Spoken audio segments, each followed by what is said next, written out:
ಏನ್ ಗೊತ್ತಾ, this is high time for Vijayendra ಅವರು. ಯಾಕೆ ಅಂತಂದ್ರೆ ಈಗಾಗಲೇ ಚುನಾವಣೆ 2 ವರ್ಷ ಅಷ್ಟೇ ಬಾಕಿ ಉಳಿದಿದೆ.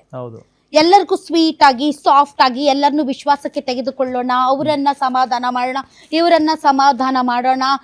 ಇನ್ನೂ ಕೂಡ ಹೈಕಮಾಂಡ್ ನನಗೊಂದು ಪವರ್ ಕೊಟ್ಟಿಲ್ಲ, ಇನ್ನು ಹೈಕಮಾಂಡ್ ನೀನೇ ಅಂತ ಹೇಳಿಲ್ಲ ಅಂತ ಕಾದು ಕುಳಿತುಕೊಂಡರೆ ಲೂಸರ್ ನೀವೇ ಆಗ್ತೀರ. ಹೌದು.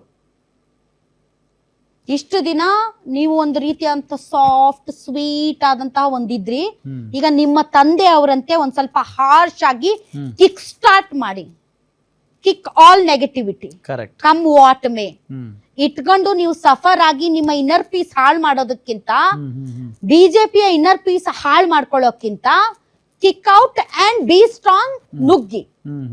This is high time. ಎಲ್ಲಾ ರೀತಿಯಾದಂತಹ ಅನುಕೂಲಕರವಾದಂತಹ ಪರಿಸ್ಥಿತಿ ನಿಮ್ಗಿದೆ. ರಾಜ್ಯ ಕಾಂಗ್ರೆಸ್ನ ಆಡಳಿತದ ಬಗ್ಗೆ ಜನರಿಗೆ ಬೇಸರ ಇದೆ, ತಮಗೆ ಗೊತ್ತಿದೆ. ಇನ್ನೊಂದು ಕಡೆ ನೋಡಿ, ಎಂತ ಒಳ್ಳೆ ಗೋಲ್ಡನ್ ಆಪರ್ಚುನಿಟಿ ಇತ್ತು ಬಿಜೆಪಿಗೆ ಅಂತ.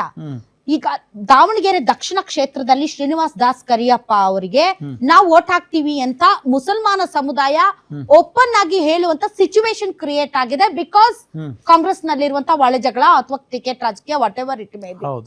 That is the change Srinivas Das Kariyappa ಅವರು ಅಲ್ಲಿ ತಂದಿರೋದು. ಬಿಕಾಸ್ ಅವ್ರು ಎಲ್ಲರ ಜೊತೆ ಚೆನ್ನಾಗಿದ್ದಾರೆ. ಅವರು ಶಾಮನೂರು ಶಿವಶಂಕರಪ್ಪ ಅವ್ರ ಬಗ್ಗೆ ನೆಗೆಟಿವ್ ಮಾತಾಡಿಲ್ಲ, ಈ ಕಡೆ ಮುಸಲ್ಮಾನರ ಬಗ್ಗೆ ನೆಗೆಟಿವ್ ಮಾತಾಡಿಲ್ಲ.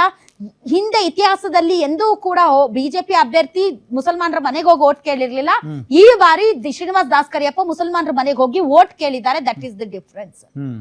ಸೊ ದಾವಣಗೆರೆ ದಕ್ಷಿಣದಲ್ಲಿ ಮುಸಲ್ಮಾನರು ಎಸ್ ಈ ಸರಿ ನಾವು ಬಿಜೆಪಿಗೆ ಓಟ್ ಹಾಕ್ತಿವಿ, ಕಾಂಗ್ರೆಸ್ಗೆ ನಾವು ಪಾಠ ಕಲ್ಸೋಕೆ ಅಂತ ಹೇಳಿದ್ದು.